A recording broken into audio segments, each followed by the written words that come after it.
Muy buenas tardes a los alumnos. El día de hoy vamos a empezar a dar la charla de glomerulopatías secundarias. Ya el día de ayer recibieron lo que es la charla de glomerulopatías primarias y hoy día vamos a empezar con las secundarias.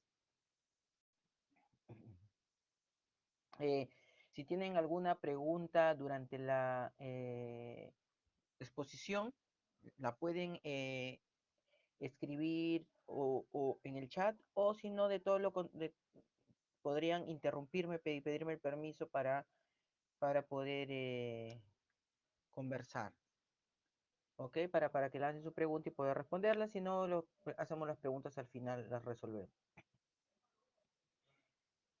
Entonces, empezamos. Eh, quisiera saber si logran visualizar, por favor, una sola persona que me diga si todo está bien para poder empezar. Sí se ve, doctor.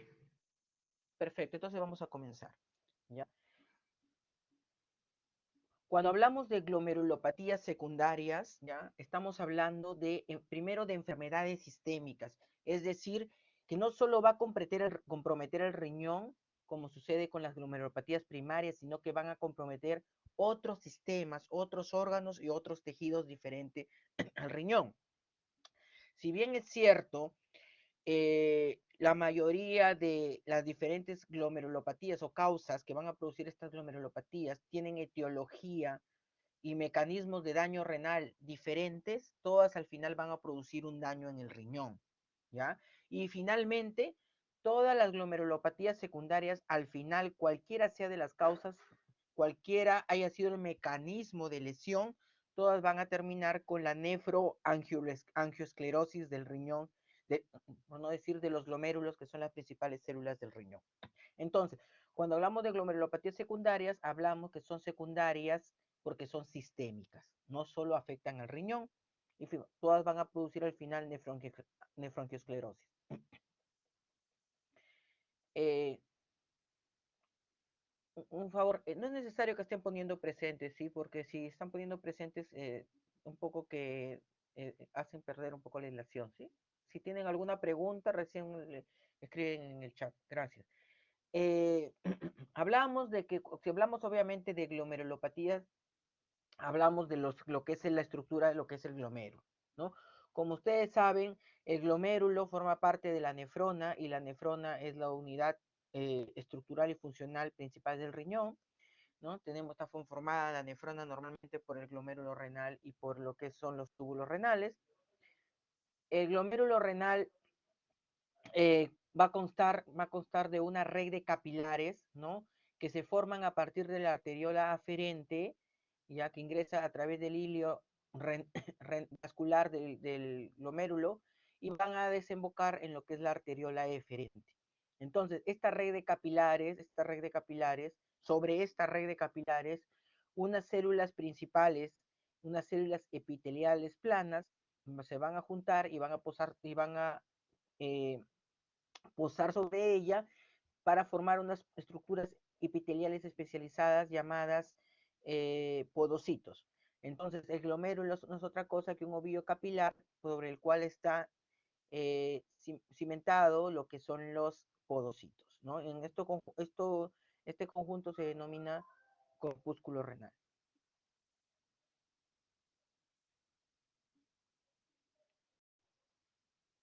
Bueno, nuevamente vuelvo a repetirles, no es necesario de que pongan presente, por favor, en el chat, ¿sí? No es necesario que pongan presente. Gracias. Seguimos. Entonces, más básicamente, dentro de toda la estructura que forma lo que es el glomérulo, ¿no? De toda esta red de capilares, hay una estructura fundamental que se llama la membrana de filtración. La membrana de filtración, obviamente, la principal función del riñón es la filtración, ¿no? Tanto de solutos como de agua para la formación de la orina. Entonces, la principal estructura se denomina membrana de ultrafiltración. Y la membrana de ultrafiltración tiene tres componentes, que son el endotelio, ¿no? Que es la pared endotelial de los capilares que han surgido proveniente de la arteriola aferente, Les hablé de los podocitos, que son las células epiteliales de la cápsula de Bowman, que se han diferenciado en estas células especializadas con pedicelos, podocitos, y entre ellos cada uno su membrana basal fusionada.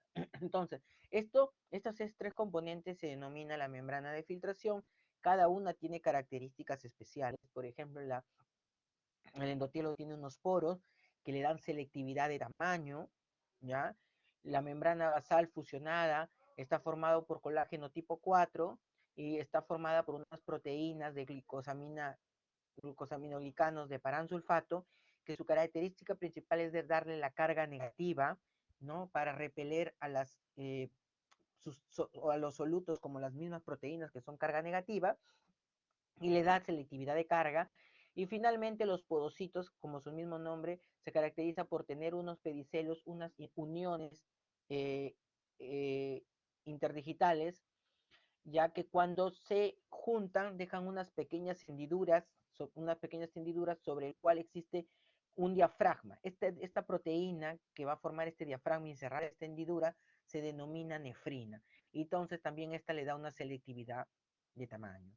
Entonces tenemos que gracias a esta estructura, a estos tres componentes, la filtración o lo filtrado de la sangre va a responder a dos tipos de selectividad, ¿no? Una diferenciación por tamaño y una diferenciación por carga. Obviamente que las sustancias, este es un corte ya seccional electrónico, ¿ya?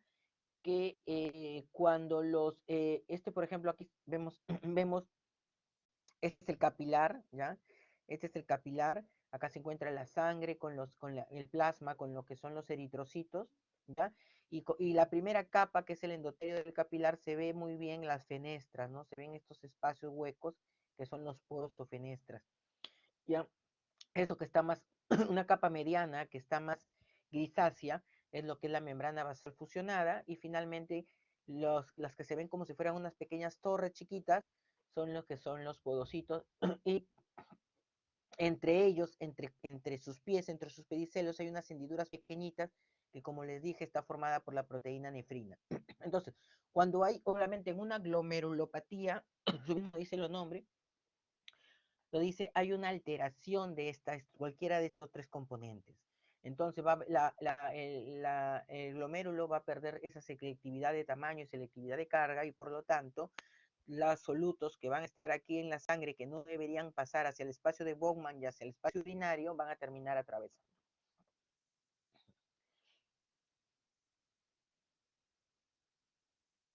Entonces, la filtración glomerular, como dije, es una de las principales acciones o funciones del riñón, y va a depender de dos cosas: de qué tan íntegra está esta membrana, es decir, de qué tan íntegra está la pared capilar, de qué tan íntegra está la membrana basal y los podocitos, ¿ya? Y va a depender de cómo le llega la sangre, con qué presión, lo que se denomina presión de filtración glomerular. Entonces, para tener una buena filtración glomerular, yo necesito una buena membrana, y necesito una buena presión, que generalmente le da la llegada de sangre a través de la arteriola aferente.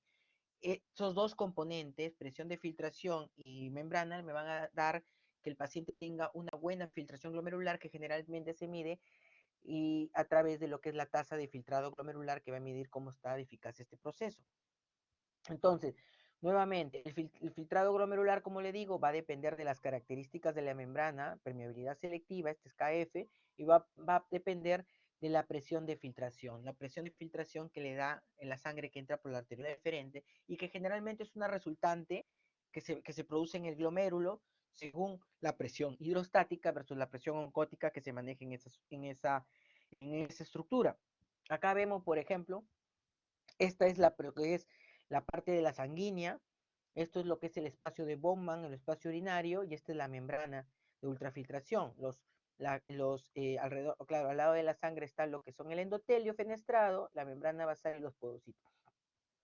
Entonces, la filtración va a depender de la presión hidrostática con la que llega la sangre aquí, menos la presión oncótica. Ustedes ya recuerdan por su ley de Demas, la fuerza de Starling, se va a restar la presión ancótica menos la presión hidrostática que se pone enfrente del espacio de Bowman o de la presión capsular.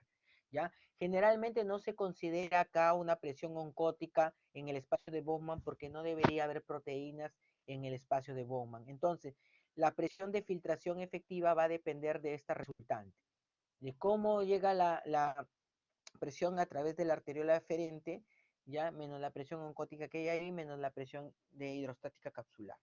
Si yo tengo una buena membrana y una buena filtración, voy a tener una buena tasa de filtración. Si no la tengo, voy a comenzar un tipo de lesión renal, ya sea aguda o crónica. Entonces, dicho esto, la, eh, eh, la, las glomerulopatías secundarias se van a presentar de diferentes, van a tener diferentes tipos de manifestaciones clínicas. Puede ser a través de un síndrome nefrótico, puede a través de un síndrome nefrítico, puede tener componentes de ambos, lo que a veces denominan síndrome nefrótico nefrítico, puede ser solo como una proteinuria aislada o como una hematuria. Entonces, tenemos cualquiera de estas presentaciones. Ya cuando hablamos de un síndrome nefrítico, ya la mayoría ya, bueno, muchos que ya han llevado en sus prácticas, un síndrome nefrítico generalmente se caracteriza por un daño en la primera capa, en la capa más interna del endotelio, ¿no? En la primera capa, por lo tanto, al estar dañado lo que es la primera capa, endotelio, lo que vamos a encontrar es una hematuria, ¿no? Es sangre en la orina, pero es una hematuria que se caracteriza por eritrocitos dismórficos o por cilindros eritrocitarios, que no son otra cosa que los hematíes que han atravesado lo que es los, los túbulos renales y se han depositado. Entonces, el síndrome nefrítico, aparte de la hematuria, debido a que hay una alteración de lo que es la membrana de filtración glomerular, disminuye esa filtración y el paciente hace una insuficiencia renal aguda y oliguria, va a ser una proteinuria subnefrótica menor de 3 gramos por 24 horas, ¿ya? Esta proteinuria subnefrótica va a ser porque como solo se ha lesionado el endotelio, la parte interna, todavía tenemos la capa media y la capa de la membrana basal y la capa de los podocitos que pueden todavía frenar el paso de más proteinuria. Entonces es por eso que la proteinuria, si bien es cierto se da, no es en cantidades nefróticas, sino subnefróticas. Obviamente que el paciente al haber oliguria, al haber una insuficiencia renal aguda, va a reaccionar con retención de sodio, retención de agua y el paciente va a hacer un edema congestivo y va a ser hipertensión arterial por la misma congestión vascular.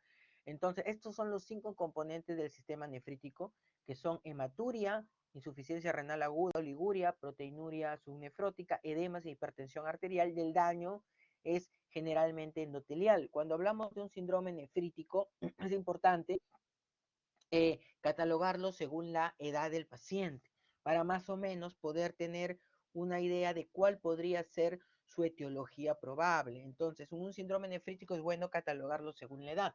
En los primeros años o en los años en los niños, generalmente lo más frecuente con un síndrome nefrítico son la glomerulonefritis aguda posinfecciosa, pero sobre todo de origen postestreptocócico, ¿ya? También tenemos la púrpura de Heno-Schollen que se da bastante en adolescentes, y la nefropatía lúpica es algo que comienza a aparecer sobre todo en las mujeres que tienen a partir de 12, 13, 14 años. Entonces, esto es importante. Si ya estamos hablando de un síndrome nefrítico en un jóvenes o en adultos de edad joven, ahí salen otras enfermedades típicas, como por ejemplo la enfermedad de Berger, que es conocida como la glomerulonefritis mesangial por IgA, ¿ya? Es más de adultos jóvenes. La nefropatía lúpica también continúa siendo importante en estos casos, y la glomerulonefritis aguda postinfecciosa también, no postestreptocócica, que generalmente se da en niños, ya comienza a ver, por ejemplo, por otros gérmenes como por el estafilococo aureus, entre otros. Y pues, si es de mayor de 40 años, ya estamos hablando en adultos medianos a más, aquí aparece ya las famosas vasculitis, ya las vasculitis. Entonces es importante que tengan esta presentación de acuerdo a la edad para que puedan diferenciar. Otra importante clasificación que me gusta mostrarla es a través del complemento. El síndrome nefrítico también se puede clasificar de acuerdo al complemento y de acuerdo a eso poder establecer un diagnóstico diferencial más adecuado. Entonces, no se olviden siempre que tengan un síndrome nefrítico, solicitar el complemento. ¿Por qué? Por ejemplo, si tenemos un complemento bajo, siempre hay que pensar que la paciente puede tener una glomerulonefritis postestreptocócica, ¿ya? En la que hemos dicho que le den los jóvenes. Para diferencia, por ejemplo, de la glomerulonefritis por inmunoglobulina A o la enfermedad de Berger, que generalmente el C3 no disminuye. Entonces aquí ya hay una diferencia entre dos enfermedades que pueden ser bastante parecidas, ¿no? Las dos se manifiestan con una hematuria, las dos son de evolución bastante benigna. Entonces, eh, tener el C3 nos permite bastante diferenciar esto. Por ejemplo, las glomerulonefritis membranosa proliferativa también van acompañadas del complemento, de una caída del complemento importante. Incluso se dice, por ejemplo, que cuando yo tengo, si yo a un niño he pensado que tiene una postestreptocócica, ya debería, con el transcurso de los días, mejorar el complemento. Si es que no mejora, probablemente no haya sido una estrocócica, sino una membrana proliferativa. Si hablamos de origen sistémico, es decir, varios sistemas, el lupus, no se olviden que produce una hipocomplementemia, complemento bajo, y se diferencia, es una diferencial de las vasculitis, ¿ya? Que es el otro, que es casi su compañera parecida, ¿no? Pero las vasculitis van con complemento normal. Entonces, el lupus complemento C3 bajo y vasculitis con C3 normal.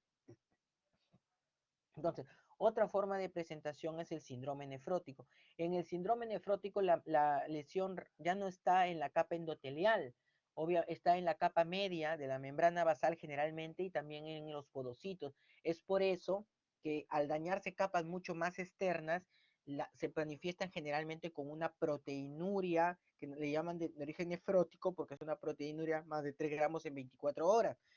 Es una proteinuria tan marcada que hace que el paciente pierda proteínas por la sangre y tenga hipoalbuminemia. Gracias a la hipoalbuminemia el paciente tiene un edema generalizado y también tiene otros dos componentes importantes que es la hiperlipidemia debido al aumento de la lipoproteína lipasa a través de la síntesis hepática, y estos pacientes por pérdida de antitrombina 3 a través de la orina tienden a tener también una hipercoagulabilidad. Entonces, cuando hablamos de síndrome nefrítico, hablamos de 5 componentes. Y ahora con el síndrome nefrótico también hablamos de 5 componentes, ¿ya? Pero en este caso es proteinuria nefrótica, edemas, hipolipidemia, hiperlipidemia, hipercoagulabilidad, ¿ya? Cuando hablamos de síndrome nefrótico, si ya con el síndrome nefrítico tenía varias enfermedades para hacer un diagnóstico diferencial, cuando hablamos del síndrome nefrótico, ya estamos hablando de una gama bien grande de posibilidades de etiologías, ¿no? Como vamos a ver, podemos ir desde la diabetes mellitus, ¿no? Que es la principal causa de síndrome nefrótico en adultos, ¿ya? Podemos ir desde la hipertensión arterial, ya desde la hipertensión arterial, enfermedades endocrinas como el hipotiroidismo, enfermedades inmunológicas como el lupus, como la vasculitis, ya artritis reumatoide, ¿no? Entre otros. Podemos tener enfermedades congénitas como el síndrome de Alport, como la enfermedad de Fabry, algunas enfermedades del sistema hematológico como el mieloma múltiple, la amiloidosis, que puede ser por células plasmáticas, o la amiloidosis que puede ser por una enfermedad inflamatoria crónica, enfermedades infecciosas como por ejemplo las, el virus de hepatitis C, el virus de hepatitis B produce síndromes nefróticos, es frecuente por ejemplo el VIH, que hay muchos pacientes que nunca han tenido diagnóstico de VIH con un síndrome nefrótico, llegamos a la conclusión de que era un VIH. Creo que a inicios de este año tuvimos un paciente de esas características que entró simplemente por proteinuria y edema generalizado, y finalmente cuando hicimos todo el screening salió lo que es el VIH. Y obviamente que si es por el VIH se trata el VIH y mejora el síndrome nefrótico. También las parasitosis tipo paludismo, toxoplasmosis o filariasis también pueden producir síndrome nefrótico. Algunos medicamentos como los antiinflamatorios, como el sales de orio, como el litio, cánceres, los tumores, las neoplasias, los carcinomas, los sarcomas, las linfomas, Las leucemias pueden producir también un síndrome nefrótico, la obesidad misma, la obesidad mórbida puede producir un síndrome nefrótico de tipo glomerulosclerosis focal segmentaria. Entonces, como ven, cuando un paciente llega con un síndrome nefrótico, cuando después de que ustedes han hecho su proteína de orina en 24 horas y han encontrado sus otros componentes del síndrome nefrótico, la tienen que echarse a buscar cuál es la etiología y para que se den cuenta tienen que pedir una serie, hacer todo un plan de trabajo bien bonito para que puedan encontrar una causa, un secundarismo. Obviamente que si no lo encuentran, ya recién se puede decir que el paciente tiene una glomerulopatía primaria o idiopática y con lo que ya ayer les deben haber explicado, ¿ya? Pero tienen que tener en cuenta, como les digo, es toda esta gama de posibilidades. Cuando un paciente llega con un síndrome nefrótico al hospital es todo un reto, ya para el interno y para el residente, y una vez que ya saben el manejo, ya les queda como una lección para sus siguientes pacientes. Eh, entonces, ¿cuáles son las principales glomerulopatías secundarias? Hasta ahora hemos visto ya la fisiopatología, hemos visto los síndromes, ahora vamos a ver cuáles son las etiologías más frecuentes. Hemos hablado que hay una gran cantidad, vamos a ir por las más frecuentes, la diabetes, la hipertensión, amiloidosis, lupus, vasculitis, infecciones. Vamos a revisar alguna de ellas. Vamos a comenzar con la más frecuente de todas, el síndrome nefrótico más florido, uno de los síndromes nefróticos más floridos quiero decir, que te producen las proteinurias más nefróticas que pueden haber, hablo de más de 15 gramos, ¿ya? Y son los pacientes que tienen diabetes mellitus. Vamos a hablar un poco de ello. Entonces, la nefropatía diabética, uno lo diagnostica cuando encuentra albuminuria por encima de 300 miligramos en orina de 24 horas, ¿no? Si yo en un paciente diabético encuentro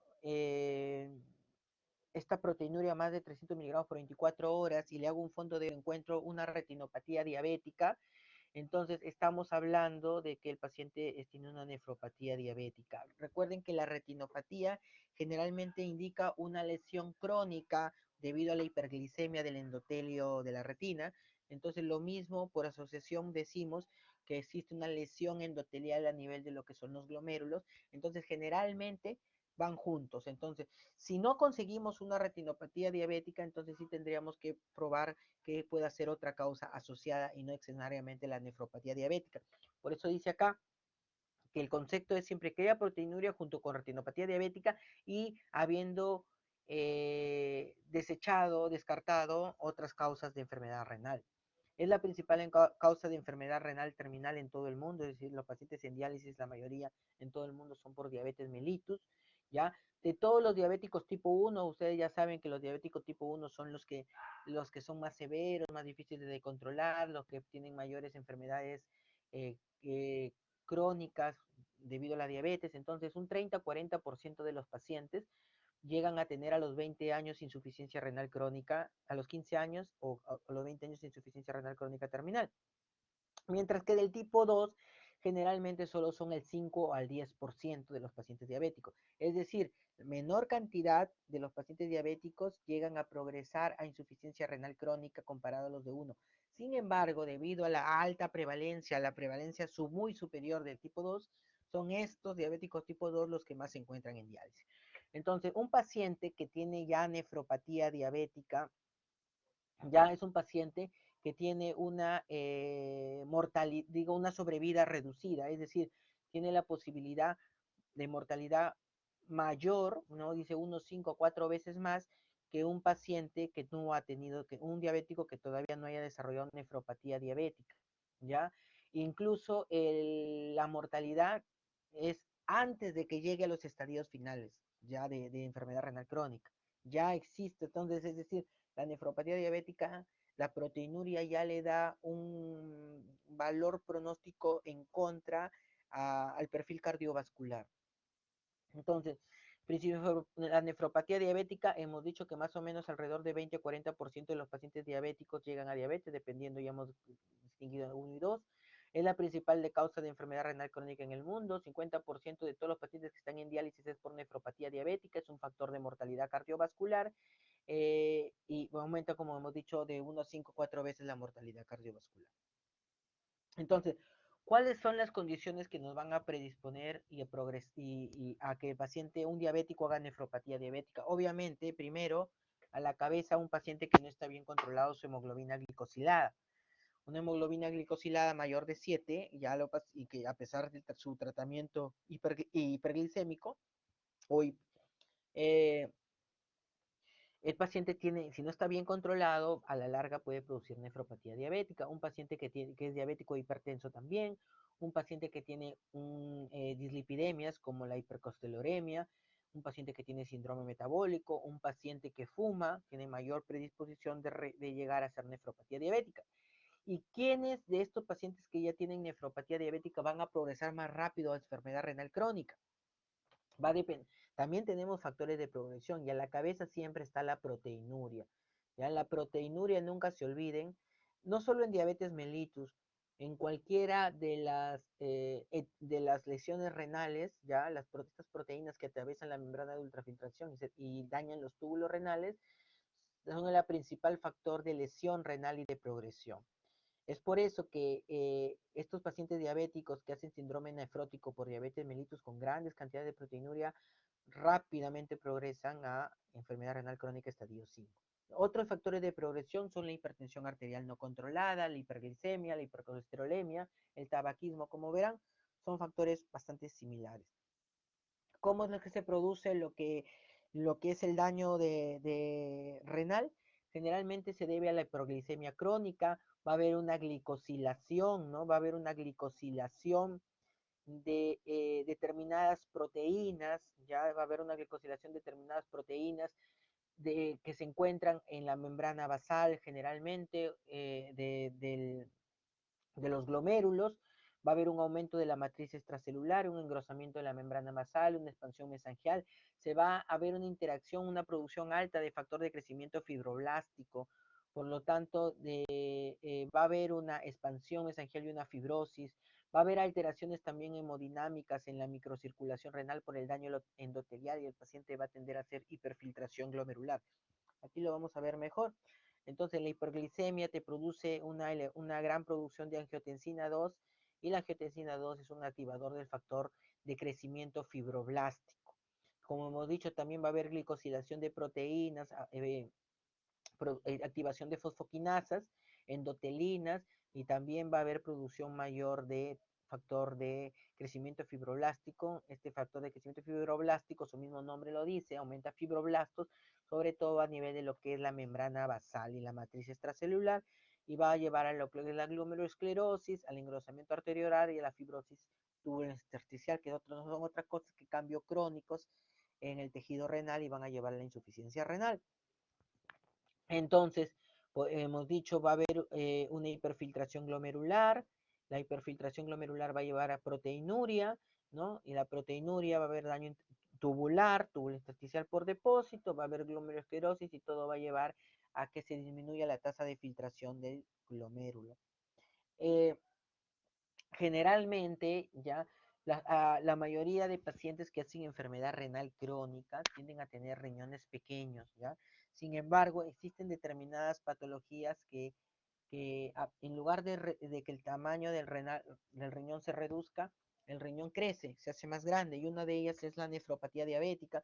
Por eso a veces una ecografía renal en un paciente diabético nos puede hacer fallar en el diagnóstico. ¿Ya? Los pacientes diabéticos normalmente van con aumento del tamaño renal, una glomerulomegalia, y esto generalmente se debe porque hay un aumento de resistencia a la insulina. El paciente diabético tiene un aumento de resistencia a la insulina, y recuerden que la insulina es un factor de crecimiento. Entonces es por eso que estos pacientes van generalmente con glomerulomegalias, glomérulos grandes, ¿ya?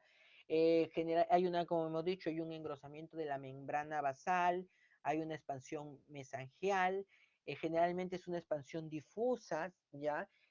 Sin embargo, que es lo más frecuente, pero en los pacientes diabéticos tipo 1 se forman unos nódulos muy famosos, muy específicos o muy particulares de estos pacientes, que son los famosos nódulos de Kimstein-Wilson, ya que son casi patognomónicos de los pacientes con diabetes, nefropatía diabética con diabéticos tipo 1, ¿ya? Y a la microscopía electrónica, obviamente, lo que vamos a ver, vamos a ver un deterioro de los pedicelos de los podocitos, vamos a ver un deterioro de las células endoteliales, va a haber depósitos hialinos en la membrana basal, arteriosis y injuria, fibrosis intersticial, ¿no? Daño del tubo intersticial. Entonces, esto es lo que yo le comentaba. Va a haber, esto es un glomérulo normal, este es un glomérulo por diabetes mellitus, lo que va a haber un engrosamiento de la membrana basal, esto que está aquí en verde, y va a haber un crecimiento de lo que son las células que se encuentran en lo que es mesangiales, de las células, una proliferación mesangial con un engrosamiento basal.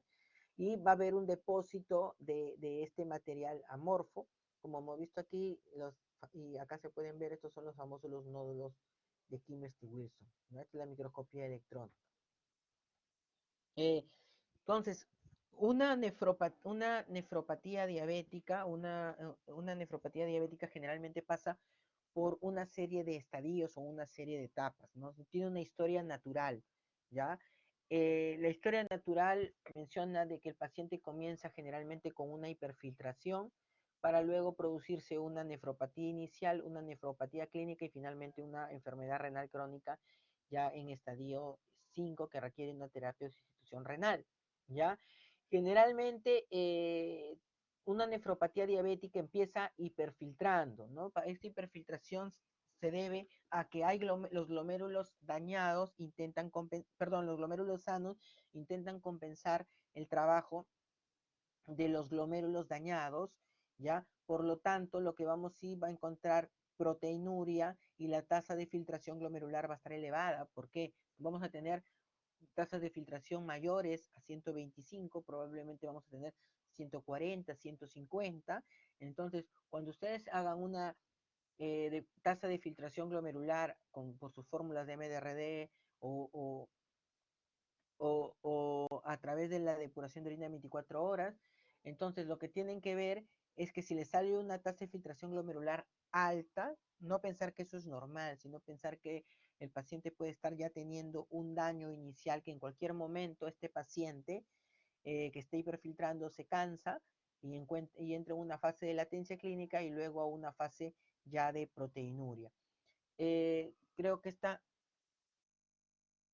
aquí se puede ver mejor. Miren, normalmente se dice de que un paciente cuando lo diagnostican diabetes a los 5 años ya comienzan a presentar una microalbuminuria o una proteinuria inicial ¿no? Lo normal es de menos de 30 gramos o 30 miligramos en 24 horas de proteínas.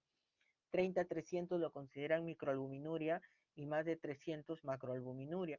Entonces, la presentación de microalbuminuria generalmente ocurre a los 5 años del paciente haber presentado el diagnóstico de diabetes mellitus.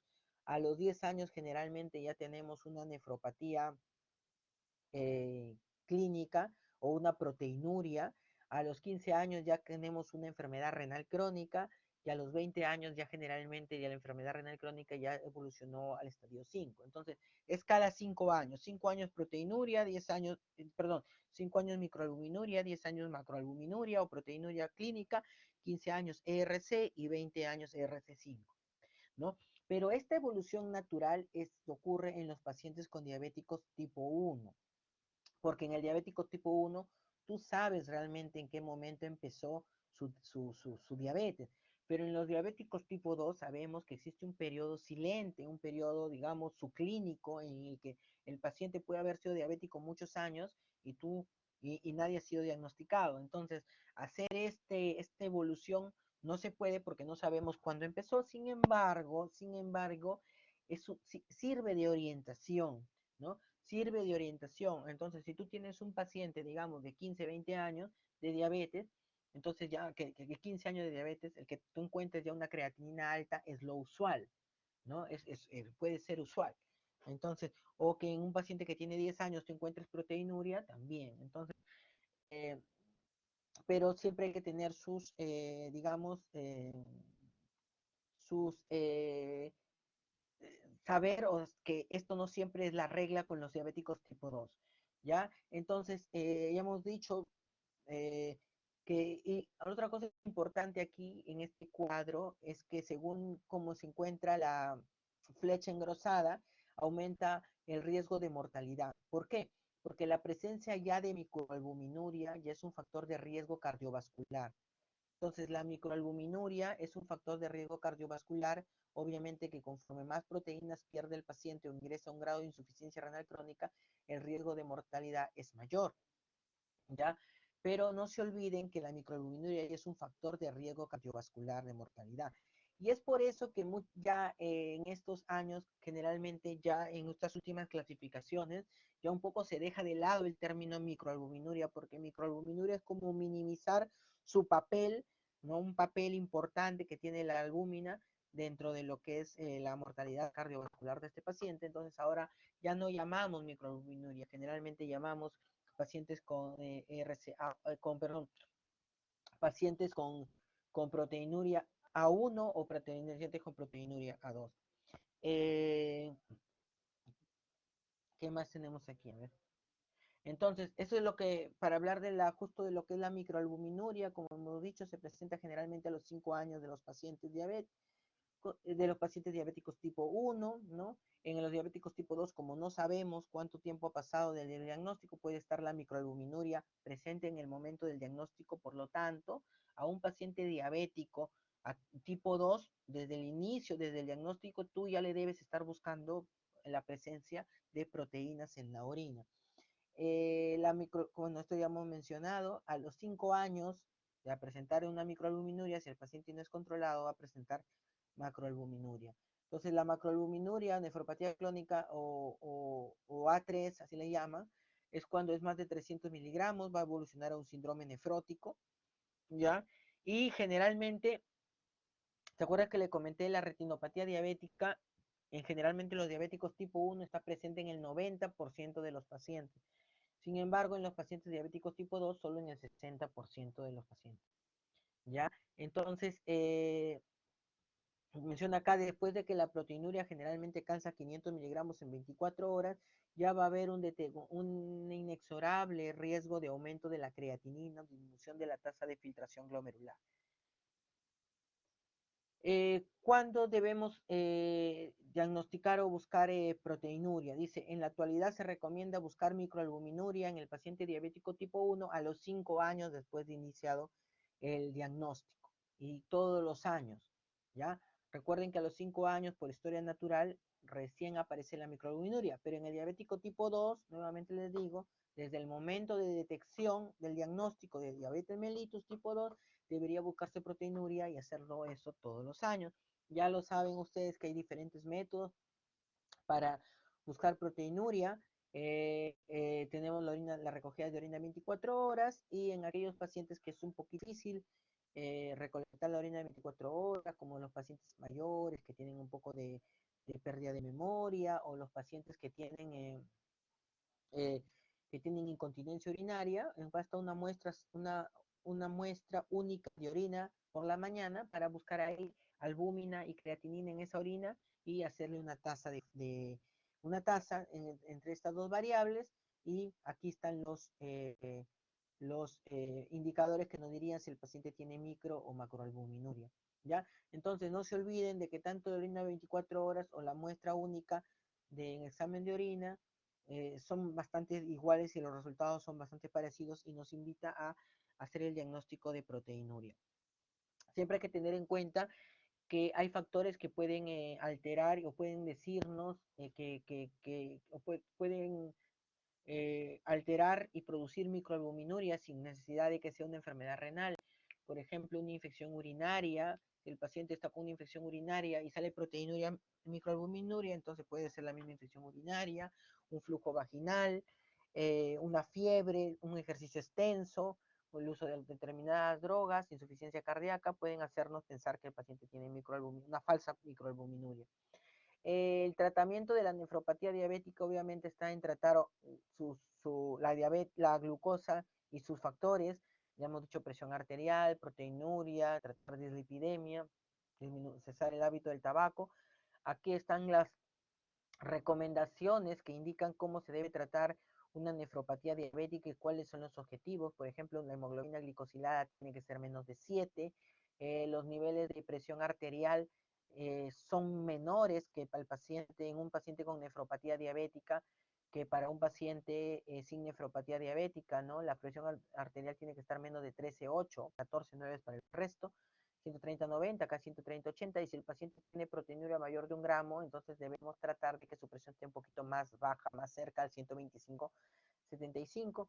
La dieta tiene que ser hipoproteica y, y algunos cambios en el estilo de vida que ustedes ya lo van a repasar. Entonces, no se olviden que para disminuir la proteinuria, los antiproteinúricos por excelencia son el uso de lo que son los YECAS o los ARA2, ¿ya? Los YECAS o los ARA2, estos antihipertensivos que utilizamos generalmente, son también considerados antiproteinúricos, ¿ya? Son drogas antihipertensivas y son drogas antiinflamatorias y antifibróticas, ¿no? Porque si nos recordamos que la fisiopatología de la nefropatía diabética empieza con la producción de angiotensina 2 y la estimulación de la tasa de crecimiento fibroblástico, perdón, el factor de crecimiento fibroblástico. Estos medicamentos que controlan la angiotensina o que antagonizan la angiotensina se van a convertir en antiinflamatorias y antifibróticas. Entonces, todo paciente con nefropatía diabética, independientemente de que el paciente tenga hipertensión o no, debería recibir su YECA o su ARA2. Acá tenemos, por ejemplo, si yo tengo mi paciente que está con microalbuminuria y está hipertenso, obviamente le doy YECA-ARA2 y a su medicación habitual. Si no lo tiene, se le agrego.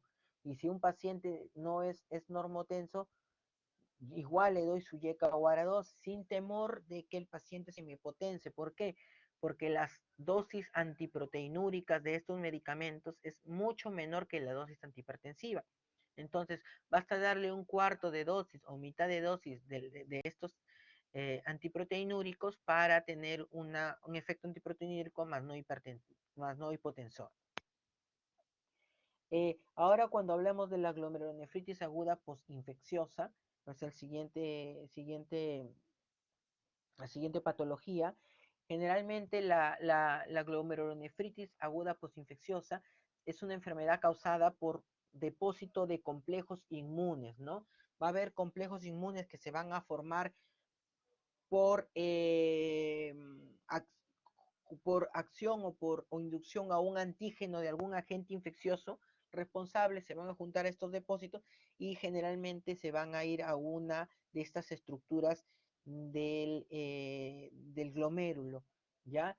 Entonces, es un depósito de complejo inmune que se localiza, que responde a un antígeno de un agente infeccioso y se va a localizar en cualquiera de estas tres estructuras de la membrana de ultrafiltración que hemos comentado.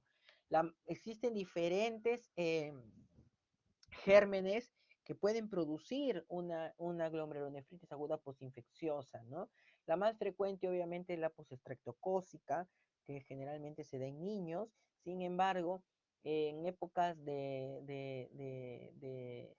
abuso de antibióticos, se está viendo también bastantes glomerulonefritis por gérmenes diferentes, como por ejemplo el Staphylococcus aureus, el Corynebacterium, ¿no? El Corynebacterium, entre otros. Entonces, ¿cómo es que se produce esta glomerulonefritis postestreptocócica? Vamos a hablar de la más común. Entonces, un antígeno, ¿no? Un antígeno se junta con un anticuerpo, se deposita en el endotelio generalmente del glomérulo y comienza a producir una activación del complemento.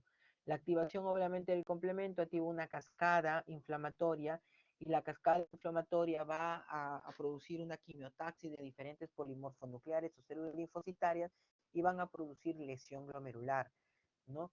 Se va a activar el complejo, el complemento también va a producir lesión de la membrana basal, ¿ya? Y va a comenzar a producir una serie de proliferación tanto de células mesangiales como células endoteliales. Entonces, todo empieza con la unión de un anticuerpo, de un antígeno y la activación de un complemento. Entonces, generalmente La glomerulonefritis por estreptocócica se caracteriza por ser una glomerulonefritis proliferativa, mesangio proliferativa. Como vemos aquí, si ustedes pueden ver, ¿no? Es como que el glomérulo, el mesangio está invadido, está multiplicado de gran cantidad de estas células mesangiales, es decir, una proliferación de células mesangiales. Y aquí podemos ver el depósito de lo que son el depósito de lo que son estos complejos inmunes anticuerpos. Entonces, hemos dicho de que esta activación del complemento va a producir una proliferación endocapilar en una infiltración celular, por eso se llama glomerulonefritis proliferativa, y va a haber un daño de la membrana basal, va a haber un daño del endotelio principalmente, ¿no? Una proliferación endocapilar, va a haber un daño del endotelio, ¿ya? Por lo tanto, esto se va a pronunciar como un síndrome nefrítico, ¿ya? Entonces, la glomerulonefritis estreptocócica generalmente se va a presentar a través de un síndrome nefrítico y, como todo síndrome nefrítico, va a presentar hematuria, proteinuria subnefrótica, oliguria, un AQI, ya con aumento de la urea de la creatinina y lo que les expliqué, reabsorción de sodio y agua y por lo tanto un estado de congestión con hipervolemia, edema e hipertensión arterial, o parte de lo que es el síndrome nefrítico. Entonces, el síndrome nefrítico es característico de los pacientes con glomerulonefritis postestreptocócica, como hemos dicho, es frecuente en niños entre 2 y 14 años. Generalmente el pico, la mayor prevalencia es entre los 6 y 8 años. Como hemos dicho, en la 75% de los pacientes se presenta como un síndrome nefrítico, es decir, con todos los componentes del síndrome nefrítico. Hay un 20% que se presenta como una hematuria, nada más, y en menor cantidad puede ser un síndrome nefrótico, ¿no? Generalmente es típico el síndrome nefrítico y la hematuria. ¿Qué es importante? Como hemos dicho, es una respuesta de un anticuerpo a un antígeno, pero generalmente en la postestreptocócica, este antígeno ha sido por una infección estreptocócica que ha sido pasada. Generalmente el paciente ha tenido una faringitis, una infección respiratoria, tipo una faringitis, 15 días antes de presentar la hematuria o el síndrome nefrítico, o unas 3 semanas ha presentado una lesión dérmica como una piodermitis, ya antes de presentarse lo que es el síndrome nefrítico. Entonces, esto es importante, tiene que haber un tiempo de ventana, digamos, un periodo entre la infección estreptocócica, ya sea a través de una faringitis o a través de un impétigo, hasta lo que es la presentación de la lesión renal en sí. Obviamente más frecuente es en invierno porque se presentan las infecciones respiratorias y el periodo de latencia, dicho, es de 1 a 3 semanas, hay un periodo de latencia o ventana. Todos los pacientes tienen hematuria, ¿ya? La hematuria se da en un 100%, la hematuria es característico de estos pacientes y un 90% de los pacientes tienen un edema, que es el motivo más frecuente de la consulta, ¿ya? 60-70% ya van a presentar lo que es hipertensión arterial y se van a complicar porque generalmente el síndrome, la glomerulonefritis postestreptocócica es aparatosa, pero su curso, su pronóstico es benigno. ¿Ya? Si es aparatosa la clínica, el paciente hace oliguria, deja de orinar, sube la urea, sube la creatinina, hace unas presiones bien altas, una hipertensión bien alta, el paciente se puede congestionar, ya es aparatoso el cuadro, pero una vez que el paciente logra ser controlado, el pronóstico es bastante bueno, ¿ya? Puede haber encefalopatía hipertensiva también con síntomas propios de ella. Entonces, el 90% de los pacientes con glomerulonefritis infecciosa podemos encontrar hipocomplementemia. Si se recuerdan del cuadrito que yo les comenté, el C3 es bajo en los pacientes con glomerulonefritis postestreptocócica y generalmente se normaliza en unas 8 a 12 semanas. Pasadas esas 2 semanas, si no hay normalización, podríamos pensar que podría ser otro tipo de glomerulonefritis como una membrana proliferativa. Hay que pedirle antistreptolicina O a estos pacientes porque la mayoría, el 90% lo tienen positiva. Como le hemos dicho, generalmente es el cuadro benigno y el cuadro generalmente no realizamos biopsia renal en los pacientes que sospechamos postestreptocócica, porque tenemos la edad de presentación, tenemos el síndrome nefrítico florido, entonces tenemos el antecedente clínico de una infección respiratoria cutánea, entonces, y el cuadro benigno, entonces normalmente no se utiliza, no se realiza una biopsia renal en estos pacientes. Las formas postestreptocócicas hemos dicho de que tiene un pronóstico bueno, el 95% de los pacientes tienen una curación clínica histológica y el tratamiento es básicamente sintomático. No te trata con inmunosupresores como en otras enfermedades. Este síndrome nefrítico simplemente se trata complicaciones, es decir, la dieta baja en sal, el control de líquidos, el control de la presión arterial, ya generalmente es parte del tratamiento y el pronóstico es benigno. Cuando hablamos vamos a hablar de una glomerulonefritis, la nefritis lúpica, ¿no? Cuando hablamos de lupus eritematoso, si ustedes han escuchado el lupus eritematoso, es una enfermedad que se caracteriza por una pérdida de tolerancia inmunitaria. ¿Qué quiere decir de pérdida de tolerancia inmunitaria? Que los pacientes no reconocen sus tejidos o sus órganos como si fueran propios, ¿no? Entonces, como no lo consideran como si fuesen ajenos, entonces comienzan a producir un ataque hacia sus mismos tejidos o sus mismos órganos. Entonces, esto es parte de la enfermedad que se llama lupus eritematoso sistémico. Ahora, el lupus eritematoso sistémico puede atacar a puede tener compromiso de diferentes sistemas. Pues, puede ser hematológico, puede ser neurolupus, puede ser digestivo y muchas veces tiene patología tipo renal, o sea, ataca lo que son los riñones, lo cual se conoce como una nefritis lúpica, y es lo que vamos a conversar ahorita. Entonces, ¿cómo definimos que el paciente tiene una nefritis lúpica? Si ya tenemos un paciente con diagnóstico de lupus, si el paciente encontramos que tiene proteinuria más de 500 miligramos en 24 horas, si el paciente encontramos que tiene hematuria, si el paciente encontramos que tiene cilindrios hemáticos, entonces, o hematuria, obviamente hablando de crenocitos, entonces este paciente, en un paciente lúpico, es suficiente para considerarlo que el paciente tiene una nefropatía lúpica. Si el paciente no tiene el antecedente de lupus, entonces buscaremos lupus, le pediremos eh, unos análisis de pruebas antinucleares de ANA o anti-DNA que marca actividad lúpica y obviamente recurriremos a una biopsia renal que casi en la mayoría de pacientes con lupus es necesario. Como hemos dicho, la nefropatía lúpica es el prototipo de todas las enfermedades mediadas por depósito de inmunocomplejos circulantes. Hablamos de la postestreptocócica, que es la unión de un anticuerpo con su antígeno y circula en lo que es el depósito, el inmunocomplejo. Esto es lo mismo. Se forman unos depósitos de inmunocomplejos que van a circular y se van a depositar ya sea a nivel subendotelial o subepitelial o en membrana basal. Entonces, va a haber una pérdida de autotolerancia inmunológica, lo que hemos dicho, no se reconoce lo propio como de uno, va a haber una hiperreactividad de células B y células T, va a haber una falla de depuración de las células apoptóticas, o sea, de la muerte de las células que tienen muerte celular, y va a haber una respuesta celular exagerada en respuesta a dicha activación celular. ¿No? Acá lo vamos a ver en este cuadrito. Entonces va a haber toda una pérdida, como hemos dicho, una pérdida de esta regulación inmunitaria que se va a deber a una formación de inmunocomplejos. Esta formación de inmunocomplejos va a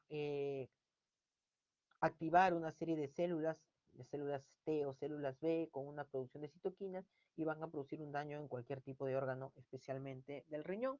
Y acá vemos, por ejemplo, los depósitos de inmunocomplejos que se están formando, el anticuerpo con su antígeno, y estos anticuerpos van a llegar a lo que es el glomérulo, van a depositarte de su antitelial en la membrana basal y van a activar una cascada inflamatoria y una quimiotaxis con lesión de dicha estructura. Entonces, la biopsia renal se debe realizar en todo paciente con lupus. En la mayoría de pacientes está indicado la biopsia renal en los pacientes con lupus, porque la biopsia renal va a tener varias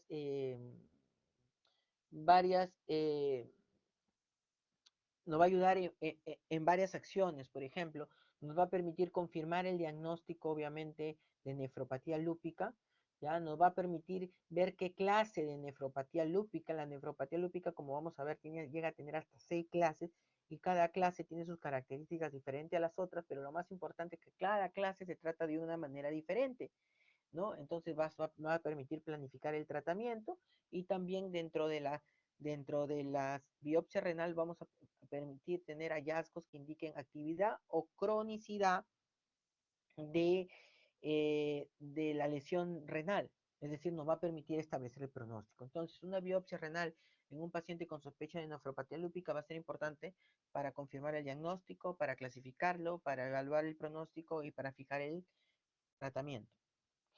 Entonces, como he mencionado, hay 6 clases de nefropatía lúpica. La primera es la nefropatía lúpica mesangial mínima. El microscopio óptica, los glomérulos no son normales. Hay menos mínimos depósitos mesangiales en la microscopía electrónica. La clase 2 con la nefropatía lúpica proliferativa mesangial. Aquí ya vemos que hay una hipercelularidad mesangial leve, puede haber algunos ya depósitos subepiteliales, pero son mínimos también. La clase 1 y la clase 2 generalmente van con hematuria, generalmente no hacen ningún compromiso, eh, digamos, un compromiso renal importante, ¿ya? Pero ya con la clase 3 ya entendemos, o con la nefritis lúpica focal, ya comenzamos a tener mayores problemas. La nefritis lúpica, la clase 3 o llamada focal, es importante porque su mismo nombre le dice focos, ¿no? No se daña todos los glomérulos, sino pequeños parches de glomérulos. Se dice de que cuando menos del 50% de los glomérulos tiene lesiones, se considera focal. Ya las lesiones pueden ser de tipo endocapilar o extracapilar, hay depósitos subendoteliales, ¿ya? En este tipo de clasificación focal, para diferenciarlo de la nefritis lúpica difusa. En la nefritis lúpica difusa ya hay una lesión de más del 50% del glomérulos, ¿ya? Con depósitos subendoteliales. Entonces, la nefropatía lúpica difusa, al ser más extensa, obviamente es la que tiene peor pronóstico de todas, ya la que más se va a presentar con, eh, con síndrome nefrótico y elevación de la urea y de la creatinina. Ya cuando hablamos de la nefropatía lúpica difusa, hablamos también de que se pueden presentar algunas alteraciones como depósitos en asa de alambre, se pueden unos hallazgos, que no es otra cosa que el engrosamiento de las paredes capilares de los glomérulos. Se va a ver algunas lesiones tipo trombos hialinos, se va a ver una cariorexis, ya algunas necrosis importantes. Y lo importante tanto de la focal como la difusa también es que vamos a tener que eh, identificar si las lesiones son agudas o son lesiones crónicas, y como lo vamos a ver, ya vamos a ver cuál es su importancia en el siguiente cuadro. Cuando hablamos de una clase 5, hablamos de una nefritis lúpica membranosa, ya solo hay engrosamiento de la membrana basal de casi todos los glomérulos, hay un engrosamiento con depósitos inmunes también, sobre todo subepiteliales más que subendoteliales. Y en la nefritis lúpica esclerosada ya obviamente ya es la última fase cuando el 90% de los glomérulos están afectados, ¿no? Entonces, yo les comenté de que no solo basta clasificarlo, sino también hay que ponerle el índice. Si ustedes verán acá, A quiere decir agudo, C quiere decir crónico, agudo crónico. ¿Y por qué es importante? Por ejemplo, porque cuando tú tienes un paciente que tiene una lesión aguda, ¿no? Como, igual que el AQI, ¿no? Cuando tú tienes una insuficiencia, una injuria renal aguda, tú puedes revertirlo. Entonces, si tú haces tu buen diagnóstico y buen tratamiento, se puede revertir las lesiones agudas. Pero las lesiones crónicas, las lesiones fibrosas ya no se pueden revertir. Entonces, nosotros tenemos que hacer un índice, que acá le llaman el índice de biopsia, en base a qué porcentaje hay de agudo y qué porcentaje de crónico. Si hay, obviamente, las lesiones son más agudas que crónicas, entonces nos aventuramos a hacer un tratamiento mucho más enérgico, que si las lesiones son crónicas, porque no hay mucho ya riñón que salvar. ¿Cuáles son las lesiones agudas más importantes para ver? La proliferación glomerular, sobre todo de polimorfonucleares, las cariorexis, la necrosis fibrinoide, las semilunas celulares, la proliferación extracapilar, es decir, el espacio de Bowman comienza a llenarse de estas células, da de estas células y forman una especie de semiluna celular. Inflamación intersticial, entonces son una, son indicadores de que es algo agudo, para diferenciar de que lo que es crónico, por ejemplo, en el crónico no hay semilunas epiteliales, sino hay semilunas fibrosas o fibroepiteliales, ya hay glomerulosclerosis, ya hay atrofia tubular, ya hay fibrosis intersticial, la atrofia tubular, la fibrosis intersticial, la glomerulosclerosis, las semilunas fibroepiteliales indican de que ya estamos en un proceso más crónico. Entonces, esto es un glomérulo, esto es un corte histológico de un glomérulo, ¿no? Que se ve acá que hay una semiluna epitelial, ¿no? Acá está, y hay un infiltrado inflamatorio linfocitario bastante importante. Ahora, el lupus se caracteriza, nosotros aparte de pedir una microscopía óptica, pedimos una inmunofluorescencia, que es una tinción especial, ¿ya? Y en el cual vamos a poder observar el depósito de determinados complementos, por ejemplo, o de determinadas inmunoglobulinas. Acá vemos, por ejemplo, es el C1Q, C3 y G, ¿no? Brilla, o sea, hay fluorescencia, hay respuesta, hay depósitos de estos complementos. Generalmente el lupus se considera como una enfermedad, le llaman una nefropatía full house. Full house quiere decir, hay de todo, ¿no? De todos los complementos van a estar depositados en los glomérulos y todos van a responder a la inmunofluorescencia. En cuanto a las manifestaciones clínicas, como yo le dije, la 1 o 2 generalmente van con hematuria mínima y la función renal normal. La clase 3, menos del 20% tienen cinefrótico y generalmente no hacen insuficiencia renal aguda debido a que, o enfermedad renal debido a que solo el menos del 50% de glomérulos están afectados. Y la clase 4 obviamente sí es la más florida. Síndrome nefrótico casi en el 60 al 90%, microhematuria en el 65-80% de los pacientes, hipertensión arterial en la mitad de los pacientes, enfermedad renal, insuficiencia renal también en la mitad de los pacientes. En la clase 5, la membranosa también se caracteriza por hacer un síndrome nefrótico florido y también van con microhematuria.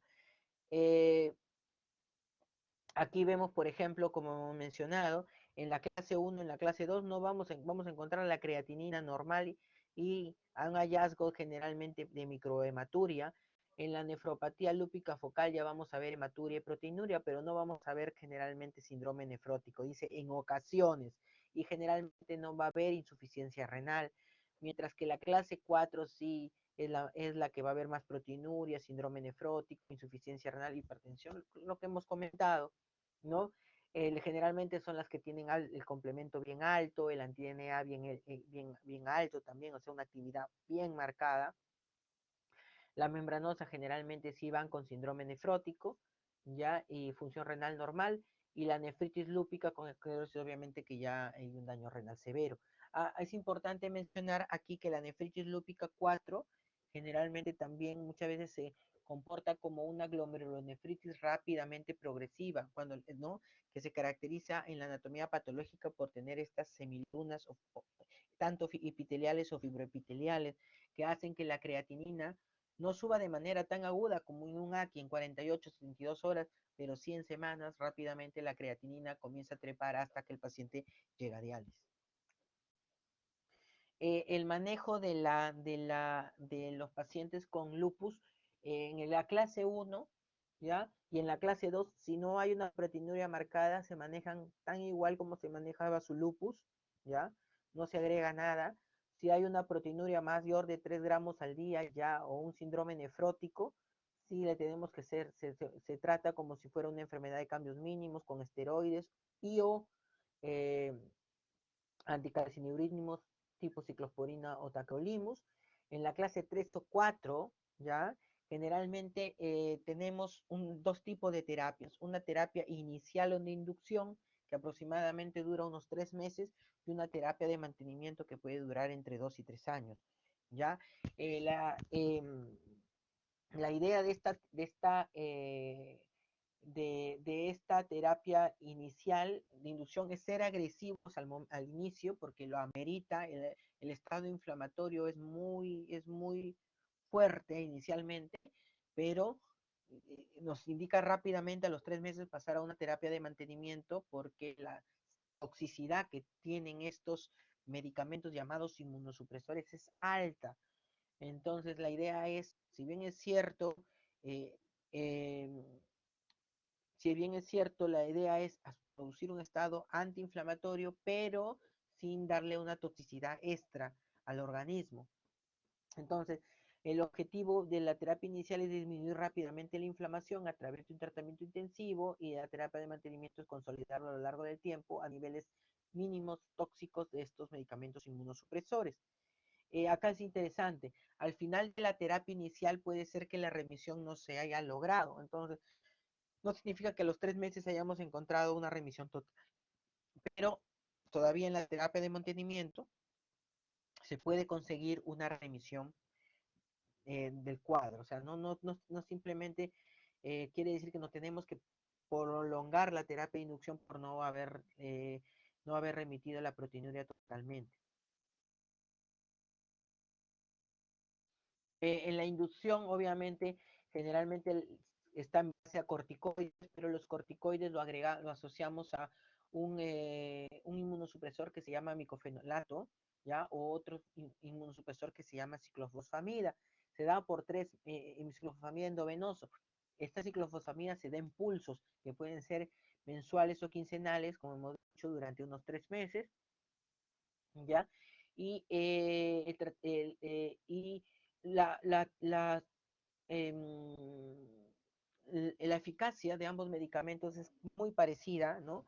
Aquí simplemente hay que darse cuenta que la ciclofosfamida tiene mayor toxicidad que el micofenolato, pero la eficacia es bastante parecida y si no ha habido si la proteinura persiste o empeora, entonces tendríamos que cambiar a una terapia alternativa o hacer una nueva biopsia para decidir un tratamiento. Si el paciente ha respondido, al paciente lo pasamos a una terapia de mantenimiento, que son dosis bajas de prednisona, y podemos seguir con el picofenolato a menor dosis o pasar a ciatropina. Cualquiera de las dos generalmente preferimos el micofenolato ahora, la ciatropina tiene algún poco de toxicidad medular, de médula ósea, y el tratamiento se da, como hemos dicho, generalmente por 2 o 3 años. ¿Cuál es el pronóstico? El pronóstico obviamente es bueno si es en el 1-2 sobrevida del 90% de la clase 1-2. En la clase 4 es la peor sobrevida, es la que tiene mayor afectación. El 60% de los pacientes a los 10 años ya están en estadio 5, es decir, ya están por recibir diálisis a los 10 años. Entonces, la de peor pronóstico siempre va a ser la nefropatía lúpica clase 4. Este es un cuadrito que quería mostrarles, por ejemplo, de lo importante que es conseguir una respuesta parcial de la proteinuria.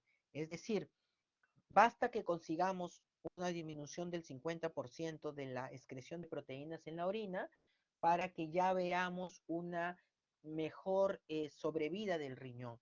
Acá, por ejemplo, se hicieron un estudio, esta línea continua es aquellos que alcanzaron eh, tener una reducción de más del 50% de la proteinuria, vean que la sobrevida en meses de su riñón fue mejor que aquellos que no respondieron y llegaron finalmente a la enfermedad renal crónica estadio 5, ¿no? Entonces es importante el tratamiento de estos pacientes para que tengan una mejor sobrevida renal y no lleguen a diálisis. Las vasculitis casi son como muy parecidas a lo que son el lupus eritematoso, también es una enfermedad inmunológica. Aquí lo que existe es un conjunto de enfermedades inflamatorias de los vasos sanguíneos.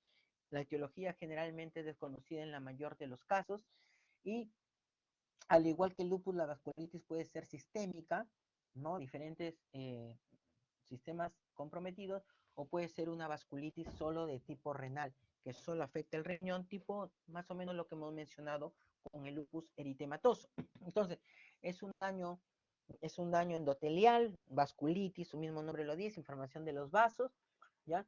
Y dentro de la vasculitis puede existir cualquier tipo de arteria, desde la aorta hasta las arterias más chiquitas del glomérulo pueden estar dañadas, y todas son vasculitis de grandes vasos, medianos vasos, pequeños vasos.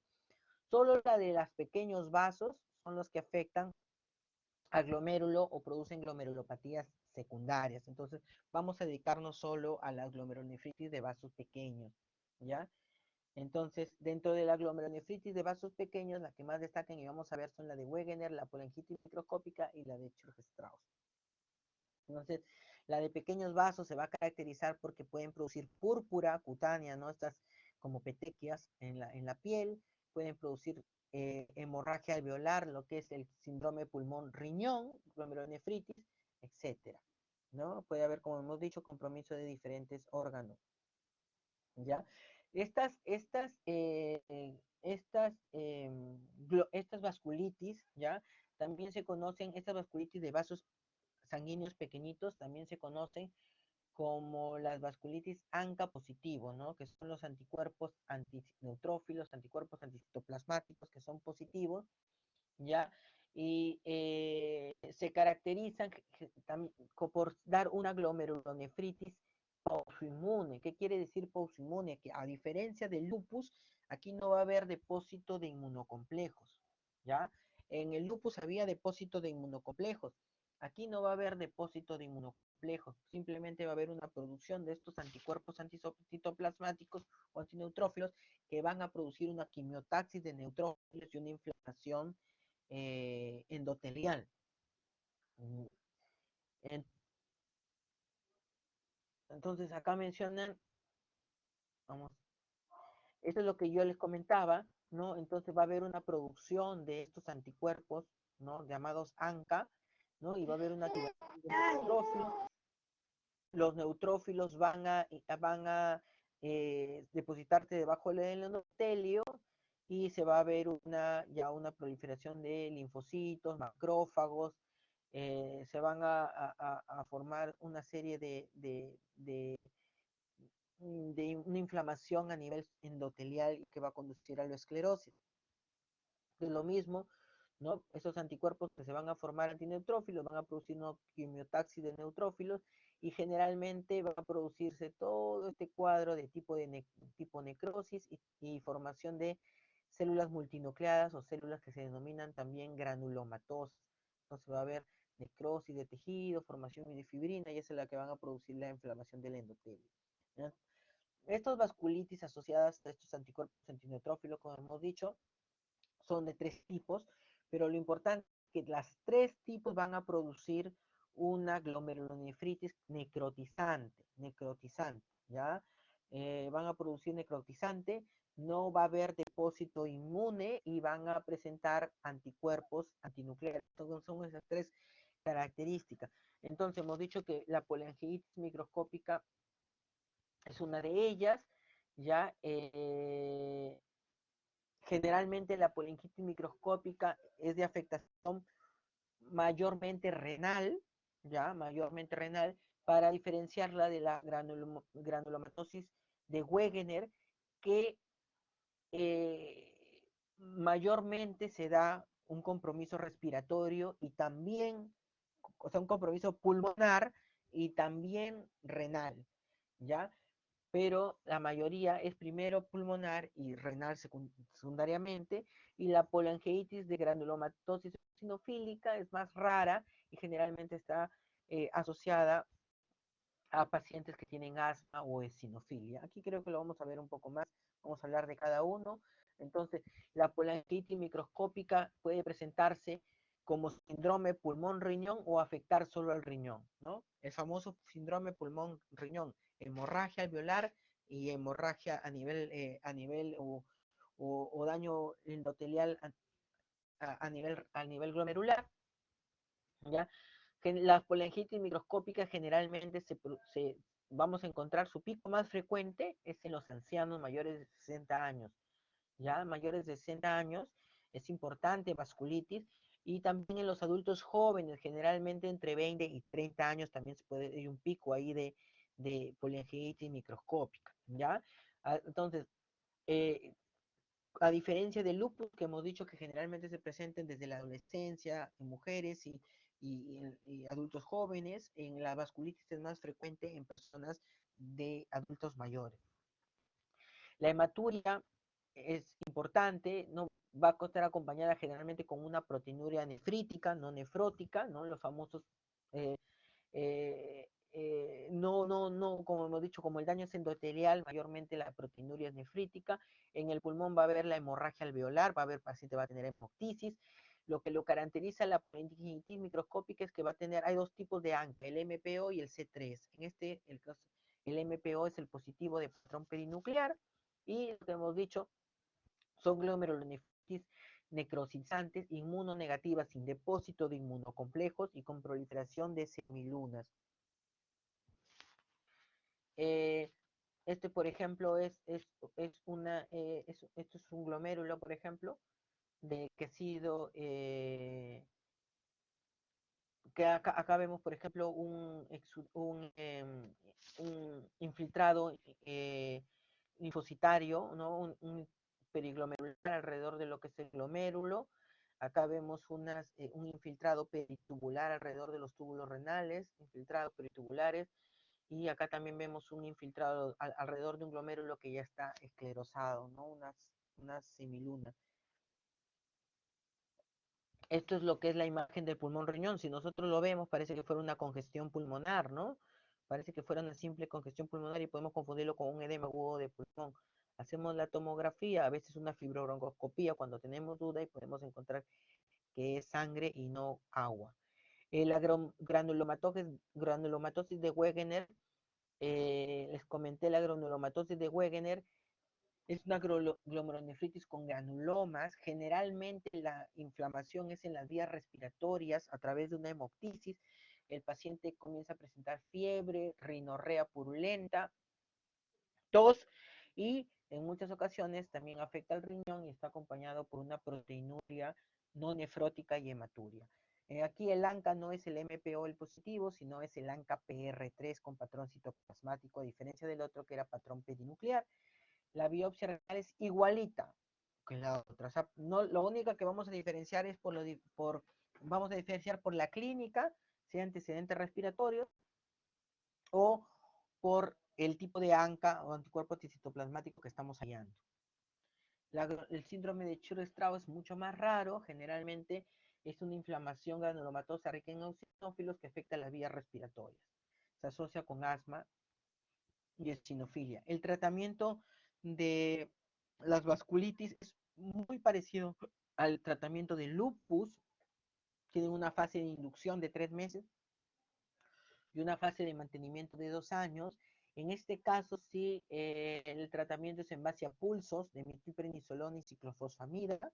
Cuando el paciente tiene una hemorragia pulmonar, o una glomerulonefritis rápidamente progresiva, es decir, rápidamente está llegando a la diálisis del paciente, a veces también hay que hacerle plasmaféresis, o en casos severos hay que colocarles un medicamento que se llama rituximab, ¿ya? Y el mantenimiento ya es con el micofenolato con la aciatropina, similar a lo que es el lupus eritematoso. Finalmente, para terminar, vamos a conversar sobre la amiloidosis renal. La amiloidosis es un nombre genérico que se designa a diversas sustancias que están formadas por una proteína fibrilar beta plegada. Entonces, el amiloide no es otra cosa que una proteína fibrilar, ¿ya?